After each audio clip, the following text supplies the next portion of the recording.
Pedidos, favores, reclamos, contactos en la policía, reuniones en ministerios, fotos con el presidente, negocios para su empresa de seguridad y más solicitudes que luego se repetían, ya que Astesiano casi nunca decía que no.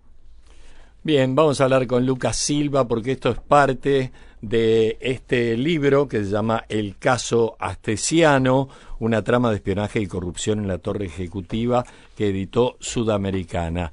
Lucas, un gusto recibirte. Hola Lucas, ¿cómo andás? Hola, ¿cómo andan? Muchas gracias por la comunicación. Un placer estar con usted. ¿En qué andás, Lucas? ¿En qué estás ahora? Estoy en este momento buscando un lugar acá para dejar el auto porque venía por la Rambla y no encuentro dónde dejarlo. Ah, bueno. Pero se escucha perfecto. Bueno. Sí, ¿querés estacionar y te llamamos en un ratito? No, ya estacioné. Ah, bueno, dale, bueno. divino, Lucas. Bueno, hay una referencia que tú haces, Lucas, en el comienzo del libro, que es que este no es un libro sobre Astesiano, sino sobre el caso Astesiano, que tiene una cantidad de puntas interminable, porque todas las mañanas nos despertamos con algo diferente de este caso, que tiene que ver con la justicia, que tiene que ver con el propio Astesiano, que tiene que ver con el sistema político. Parece que si arrancaste con este libro, tenés para hacer 8 libros más de aquí a fin de año. Sí, de hecho, viste que este mismo fin de semana hubo ya también novedades, porque Astesiano tuvo una nueva salida transitoria, creo que la segunda ya, y hizo declaraciones, una rueda de prensa y anunció también que iba a hacer alguna jugada a nivel judicial. O sea que, de hecho, el libro tiene hace un mes que salió publicado y ya mismo han pasado un montón de cosas que pueden ser incluidas en una nueva edición, de hecho, ¿no? Sí, contanos la génesis del libro, porque este es un caso que tiene todos los ribetes para libro, pero también para serie, película. Digo la serie por llevarle un capítulo, todos los días te escriben algo. Yo te hago la serie en Netflix, Lucas. ¿Sabés cómo? Hacemos un dinero. Es buena idea. Sí, no, la génesis fue, o sea, yo empecé a cubrirlo para la diaria, yo trabajo ahí desde el arranque del diario, y me tocó como cubrirlo desde desde septiembre de 2022, que fue cuando él cayó detenido en Suárez y Reyes, y a partir de ahí empecé a publicar notas. Al mes de la detención accedí al contenido del celular, digamos, que se le había incautado, que estaba en la carpeta de fiscalía, y de ahí, bueno, la verdad que me he pasado trabajando en base a ese material, sobre todo, a ese material en bruto, y a otras cosas también que han tanto, por ejemplo, las audiencias de fiscalía, que son horas y horas también de testigos, de imputados hablando. Y bueno, entonces sí, la decisión del momento fue hacerlo sobre el caso, más que sobre la persona Astesiano, que fue una definición, digamos, en un momento del proceso de elaboración del libro, bueno, ¿qué hacemos? La biografía, que implica ir al barrio, reconstruir un poco con quién, no sé, su vida, su biografía, digamos, y en realidad yo me volqué por el otro lado, que fue como sobre el caso y sus connotaciones, y más que sobre Astesiano, sobre la gente que se acercaba a Astesiano para obtener beneficios, ¿no? Bueno, eso mismo que leía Mónica allí, que está en el libro, ¿no? Claro. Cuando uno hace un favor por otro y otro y otro, al final terminan en una calecita, me da esa sensación.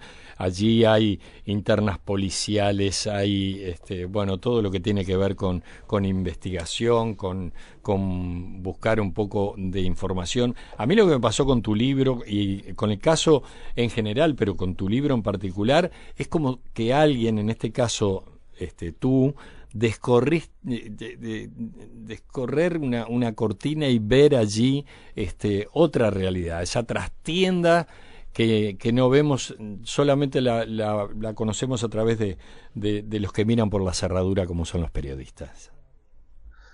Bueno, me alegro que te haya pasado eso, porque de hecho Marcelo Pereira, cuando hace un prólogo muy generoso, dice un poco también eso de que el libro en realidad trata, el tema del libro es el poder, y justamente lo que yo me di cuenta cuando empecé a investigar el celular Astesiano era que había mucha cosa interesante en las 1.300 personas esas que él tenía agendadas y que tenía conversaciones por WhatsApp con ellas, porque claro, ahí entras a ver que hay muchos nombres que uno siempre escucha o sabe que están tras bambalinas, que están ahí en las zonas medias oscuras del tema de, por ejemplo, de compras militares, del tema de las licitaciones con el Estado, del Ministerio de Transporte, gente que siempre está cerca del que está, digamos. Y ahí yo encontré que había un tema, y es un poco el tema del libro, el tema de cómo se mueve el poder, digamos. Claro.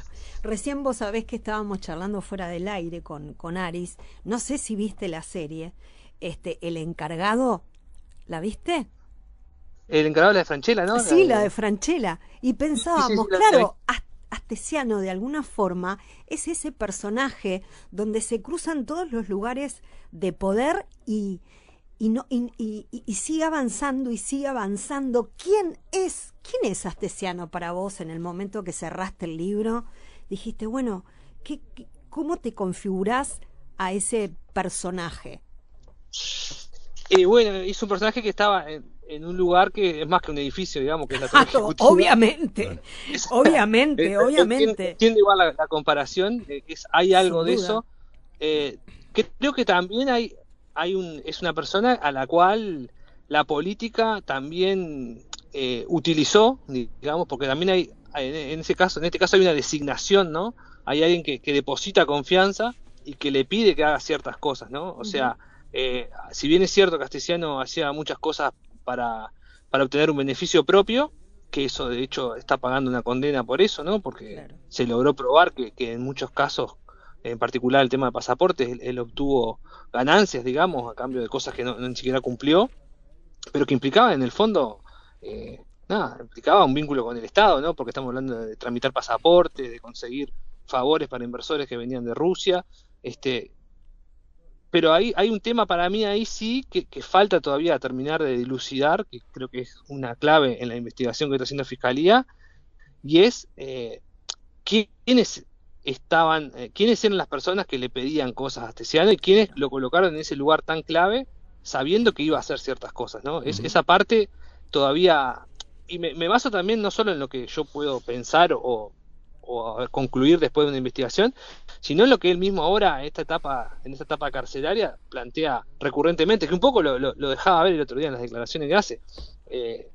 Acá la gente que en algún punto lo designó y le tuvo confianza, de repente se olvidó de él, que eso es como otro arco del personaje que a mí sí me interesa, esa desilusión que él siente ahora de ver que cuando se define, él se pasó a definirse de un jefe político de la Torre Ejecutiva a una persona que ahora es apolítica y que en cierta manera desprecia la política porque es cierto, la política lo dejó tirado. La política, cuando él cayó en desgracia, lo dejó un poco tirado. Y ahí incluso es el reclamo que de cierta manera hace en estas últimas declaraciones, es que ni siquiera tuvo el mismo gesto que con Penades, por poner otro caso reciente, ¿no? Ahí hay como un tema creo que hay una percepción de él de clase un poco, ¿no? De dónde viene. Recordemos que viene de un barrio, se reivindica como una persona de barrio, de Millán y Lecoq, que de repente cruzó Avenida Italia, no sé, cruzó ciertos lugares y llegó a otros lugares de la política y del poder, pero de repente ahora yo creo que él empieza a darse cuenta que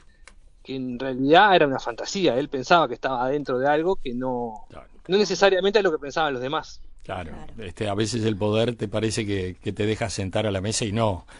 Te usa un poco y te tira un poco para el costado. Él reivindica, lo fascinante del libro es que vos reproducís una cantidad de chats que él ha tenido y que todos queremos ver, a ver qué pasó y qué dijo y con quién habló, pero también aparece eso que tú decías, ¿no? Los valores de barrio, reivindicando de que tal persona es un traidor porque me dejó tirado, porque eso no se hace, incluso en el medio de un delito que estaba cometiendo. Sí, sí. Que delitos que mismo que no solamente lo reconoce en el momento de firmar un abreviado, sino que lo dice permanentemente también, ¿no? Bueno, creo que el centro de su reclamo actual es que siente que está solo pagando por ciertas culpas, ¿no? Siente que se siente un poco cabeza de turco, si querés, en esta etapa. Pero asumiendo mismo que cometió sus delitos, que de hecho tanto los reconoció que está pagando una pena bastante elevada, digamos, para el tipo de delito incluso que le imputaron en su momento. Son 4 años y medio, que es para ese tipo de delito es bastante. Yo creo que ahí también es un punto que él un poco maneja como queja, digamos, en esta etapa de reivindicarse su nombre, como dijo el otro día, que quiere limpiar su nombre, pero también da la impresión, hay que ver hasta dónde llega y hasta dónde realmente cumple con este planteo que hizo el otro día, pero da la impresión que tiene también nuevos elementos para aportar, que sería interesante saber de qué estamos hablando ahí. Claro. El caso Astesiano, arranca con el tema de los pasaportes, y vos recién hablabas de los rusos. ¿Qué quieren los rusos? ¿Por qué querían esos pasaportes? ¿Por qué Uruguay? Bueno, eso sí que es interesante la pregunta porque en realidad sigue siendo válida y sigue teniendo varias respuestas, digamos, y respuestas que están a la altura de hipótesis, porque en la Claro. investigación de fiscalía yo te diría que no se ha logrado concluir a ciencia cierta qué hacían los rusos acá.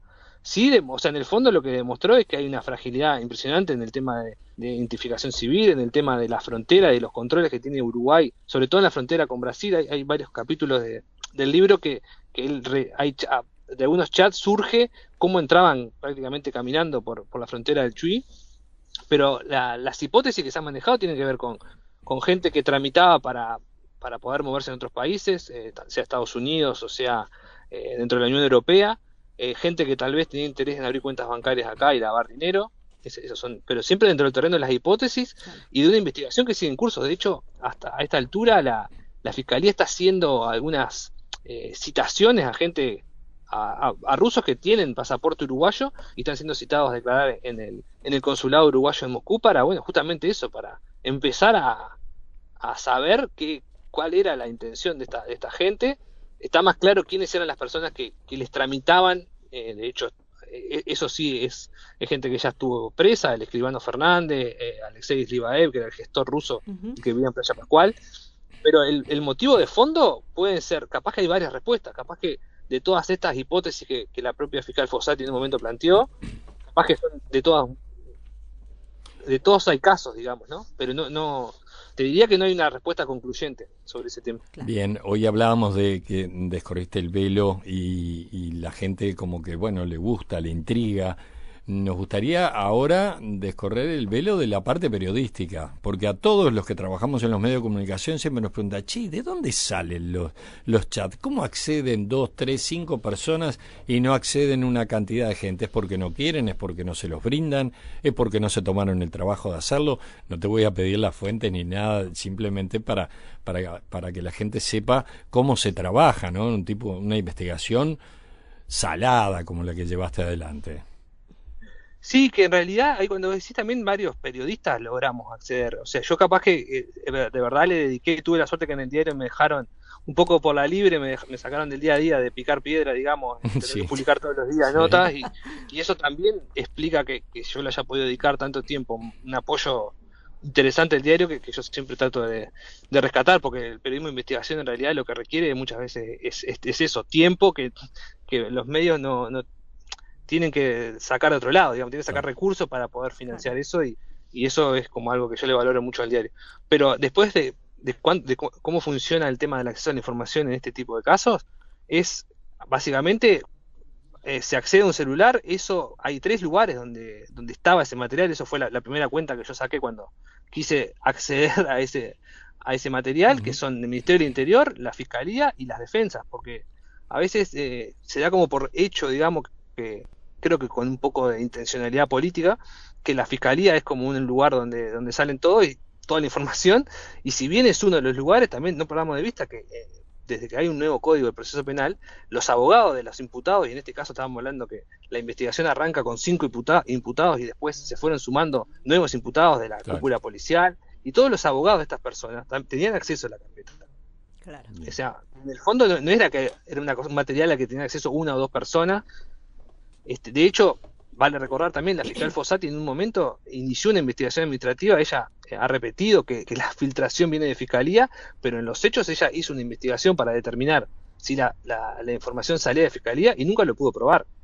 Y creo que en muchos ámbitos queda claro, pongo otro ejemplo anterior para salir del caso Astesiano, pero en el caso de la Operación Océano, que muchos trabajamos, ¿no?, también desde el periodismo judicial o del periodismo general del periodismo, ahí fue muy evidente que las defensas jugaron un rol y utilizaron el material que había en la carpeta, que eran también muchas veces chat de WhatsApp y información que surgió de incautaciones, y las defensas hicieron un uso bastante explícito, digamos, de esa información. A veces un abogado lo utilizaba incluso para sacar el foco de su defendido y eventualmente incriminar a otro y que el foco de la cobertura periodística se pusiera en otra persona.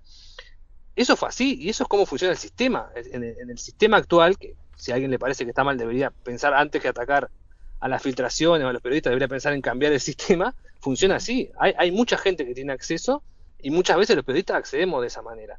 Lo que sucedió en Operación Océano, a diferencia de este caso, lo que no hubo tantos ribetes y tanta discusión sobre las supuestas filtraciones. Claro. Y No creo que hay matar una al respuesta, mensajero. es que en el caso de Operación Océano, no, la parte afectada por esta situación era la política. Lucas, la foto que tiene la tapa es tremenda, ¿no? Creo que solo con la foto ya te dan ganas de leer el libro. Totalmente. Qué bueno. Totalmente. Esa foto la sacaron los colegas de ADOC, que es una agencia de fotos, que Mauricio Sina, el autor, es de una audiencia judicial de las primeras. Sí, ya sí. es con Astesiano en su calidad de imputado, digamos. Claro. Es como que alguien lo descubre, ¿no? Y gira para ver quién, y ahí, no sé, a mí me parece que la foto lo dice todo. ¿Con qué material te quedaste que todavía, que no lo pusiste, que dijiste, capaz que no suma por este lado o queda para otro? ¿Y qué material sabés, que no lo tenés, pero que está en la vuelta, que todavía los uruguayos no nos enteramos?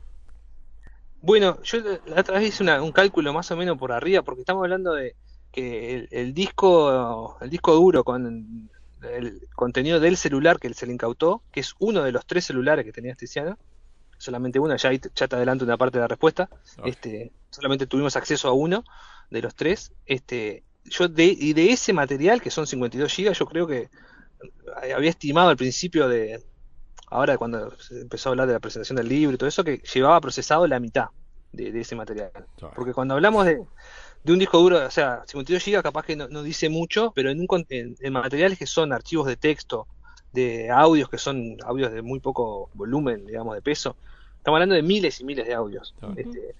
Y de mucho material que yo todavía no procesé. De hecho, la propia Fiscalía, en diciembre del año pasado más o menos, me acuerdo que la fiscal Flores hizo una declaración y ella decía que iba al 10 o el 15% del material procesado. Escúchame, Lucas, entonces, ¿vos seguís investigando el caso, metiéndole el ojo al caso a full para sacar un segundo libro y capaz que un tercero también?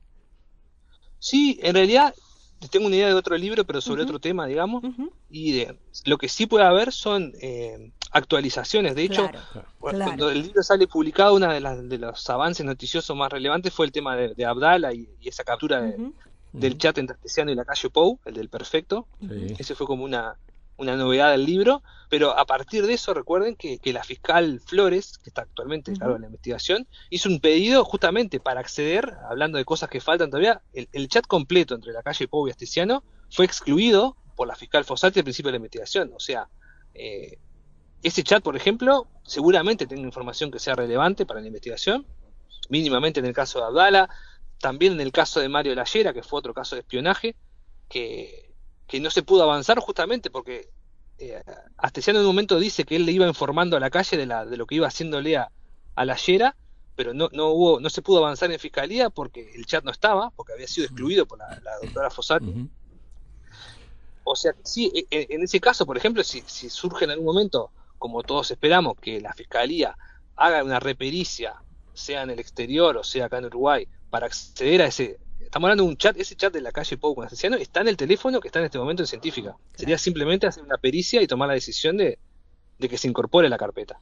Pero ese chat entre Lacalle Pou y Astesiano seguramente tenga mucha información que pueda servir para notas periodísticas que tengan impacto noticioso y seguramente para una adaptación del libro. Y ni que hablar si hay otro teléfono celular que tenga más información, que es un poco la duda que queda todavía pendiente. Se habló de 3 celulares que manejaba Astesiano y todavía tenemos el material de uno al cual le faltan algunos chats importantes, entre ellos el de Lacalle Pou.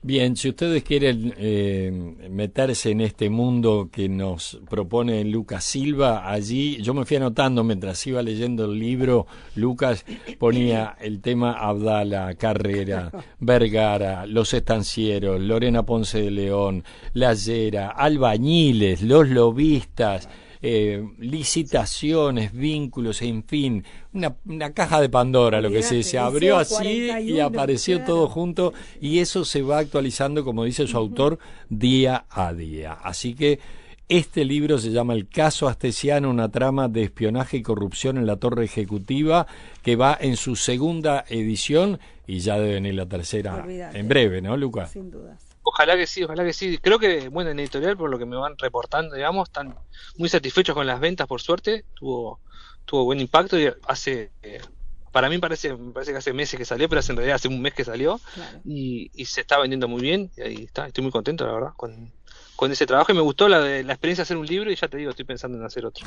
Muy bien. No. Tu familia chocha, ¿no? Sí. Bueno, no, están contentos también, están disfrutando el momento. Bueno. Después de tanto tiempo encerrado en ese cuarto, estaba haciendo algo. Sí. Bueno, Lucas, muchísimas gracias por compartir esta tarde con nosotros. El caso Astesiano, lo escuchaste en vivito y en directo a Lucas Silva, y yo sí, cada vez que vea un nuevo capítulo del Encargado me voy a acordar de vos y de Astesiano. Bueno, me va a pasar lo mismo, porque no le había pensado la analogía, pero a partir de ahora seguramente la voy a tener más. Muchísimas Lucas, gracias por el llamado. Un gusto, y nos vemos en el próximo libro y charlamos. Bueno, muchas gracias, nos vemos. Chao, chao. Lucas Silva, El caso Astesiano, ha presentado este libro aquí en Nos Sobran los Motivos, en esta bellísima y fría tarde de martes. ¿Cómo no es domingo hoy? Nos sobran los motivos.